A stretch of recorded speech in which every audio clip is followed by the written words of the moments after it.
스님 호흡 수행을 하다가 호흡을 좀 강하게 움켜쥐거나 호흡을 이렇게 저렇게 조작하려는 마음이 좀 일어나거나 할 때 이 호흡도 그냥 물질일 뿐이다. 뭐 바람의 움직임일 뿐이다. 이런 식으로 보면은 그런 마음이 이제 내려놔지면서 그냥 호흡이 있구나 이렇게 봐지는 때가 많았고, 번뇌가 일어나는 마음이나 뭐 선법과 함께한 마음들 같은 경우에 특히 번뇌가 일어나는 마음일 때 이게 탐욕이 있기는 있는데 탐욕이 있는 마음일 뿐이구나. 그냥 마음이 일어났다가 사라지는 그냥 그런 거일 뿐이구나. 그렇게 보면 거기에 그렇게 싫어하지 않고 끄달리지 않고 쉽게 마음을 내려놔줘서 그래서 호흡생활도 좀 잘 됐고, 그리고 희열이나 이런 것과 함께하는 즐거운 느낌이나 괴로운 느낌 같은 경우도 거기에 집착이 붙으려고 할 때 이것도 일어났다 사라지는 무상한 느낌일 뿐이야 라고 하면 훨씬 집착이 덜 붙어서 탐욕이 덜 붙는 효과가 있었거든요. 그래서 요런 거를 좀 보다가 보니까 이게 사념처에서 신수신법을 그냥 몸으로 느낌으로 마음으로 뭐 이렇게 관찰하는 거 있지 않습니까? 요런 거에 대한 감이 좀 더 생기고 그렇게 대상들을 보려고 노력을 하다 보면 마음이 고요해져서 산매가 들고 그런 거라, 그 바른 기억이 확립이 되면 바른 산매가 생기고 하는 그 메커니즘이 지금 내가 경험하고 있는 이건가? 이 생각을 좀 하게 됐거든요. 그러니까 결국은 그게 이제 호흡 수행할 때 그런 이제 지혜가 작용함으로써 그 어떤 수행이 향상되어 가는 그런 과정을 이야기하는 거거든요. 그러니까 우리가 호흡이라고 하는 대상도 단순히 그냥 물질일 뿐이다. 이렇게 봄으로써 호흡에 대해서 이제 호흡을 볼 때 좀 이거를 뭐 집착의 대상이라든가 이렇게 뭔가 거머쥐려고 하지 않고 한 걸음 떨어져서 볼 수 있는 힘이 되는 거고, 또 탐욕이나 성냄이 일어날 때도 그 탐욕이나 성냄을 자기와 동일시하거나 또는 이 감정, 이 탐욕이나 성냄도 일종의 하나의 감정 형태인데 그거를 거기에 이제 내가 동조가 돼버리는 건 보통 이제 나하고 동일시해서 그렇거든요, 그게.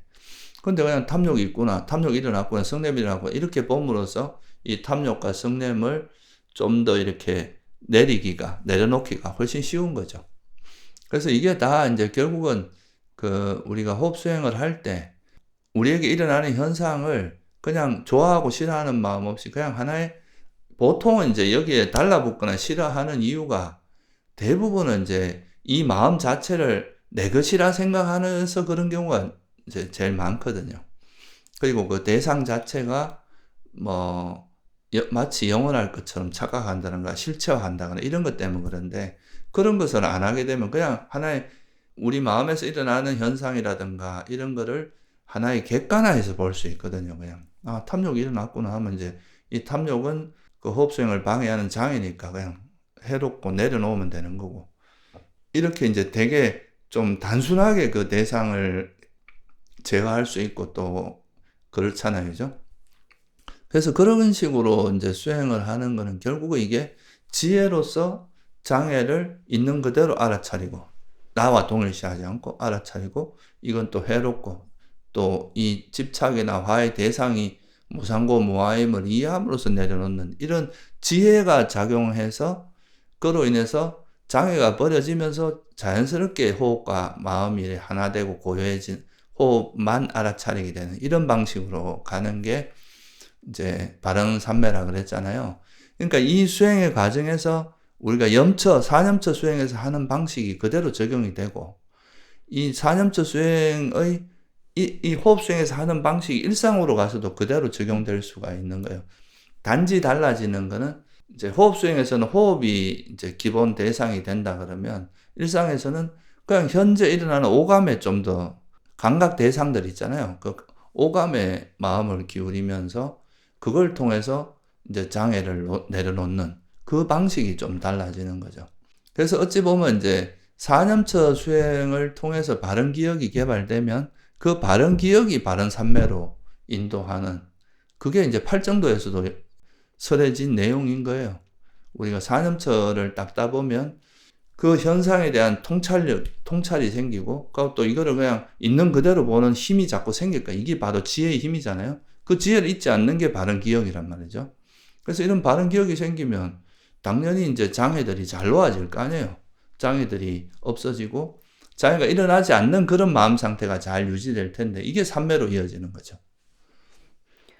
그래서 그 맞지마니까 교리문답의 짧은 경에 보면 뭐 무엇이 삼매고 무엇이 삼매의 표상이고 뭐 이렇게 막 질문이 나올 때 사념처가 삼매의 표상이라고 이제 그렇게 얘기가 나오거든요.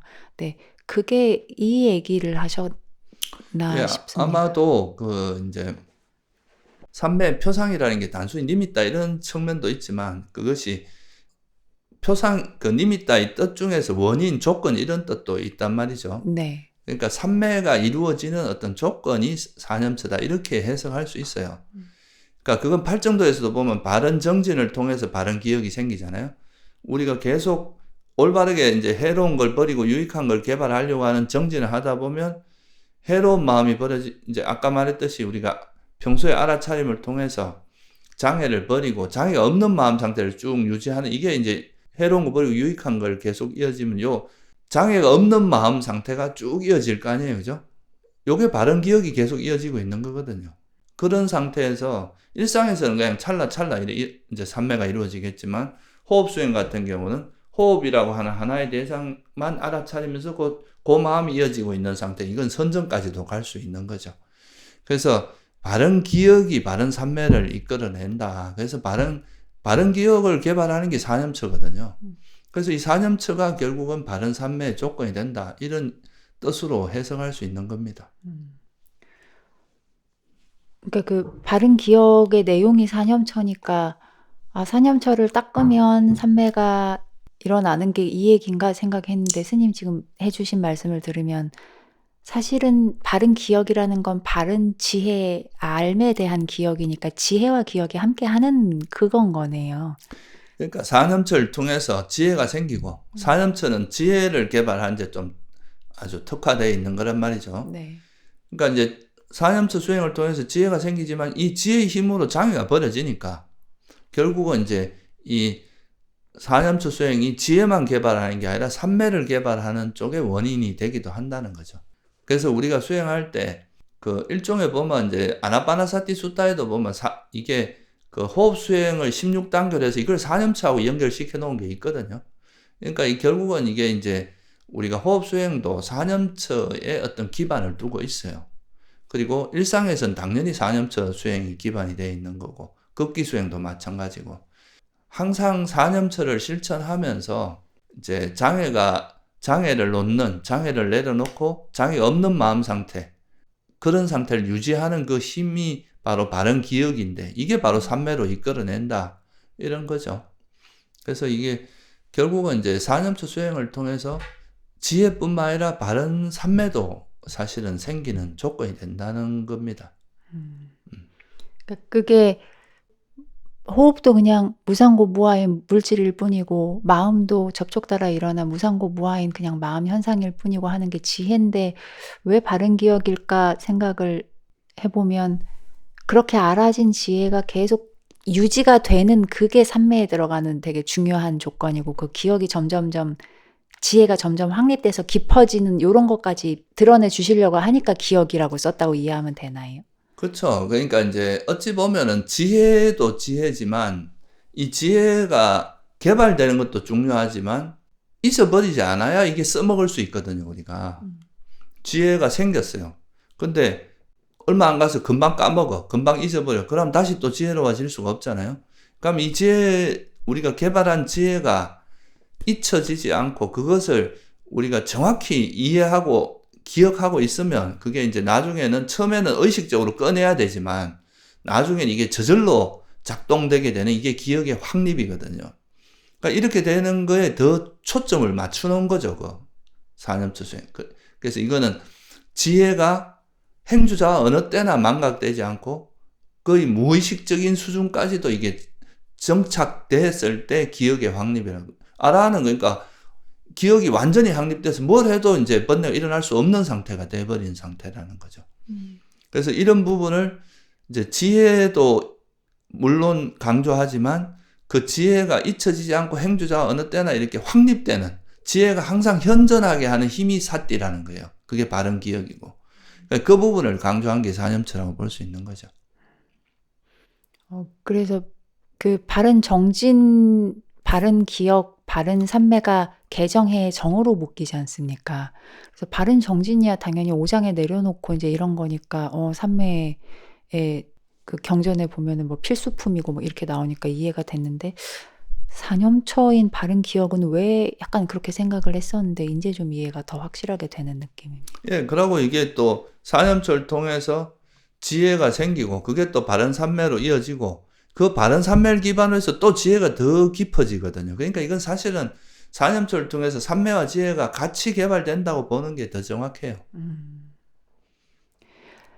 그렇게 삼매와 지혜가 같이 개발되고 선순환을 이루면서 결국에는 지혜가 점점 확립이 된, 완성되는 완성이 거죠. 되는. 감사합니다, 스님.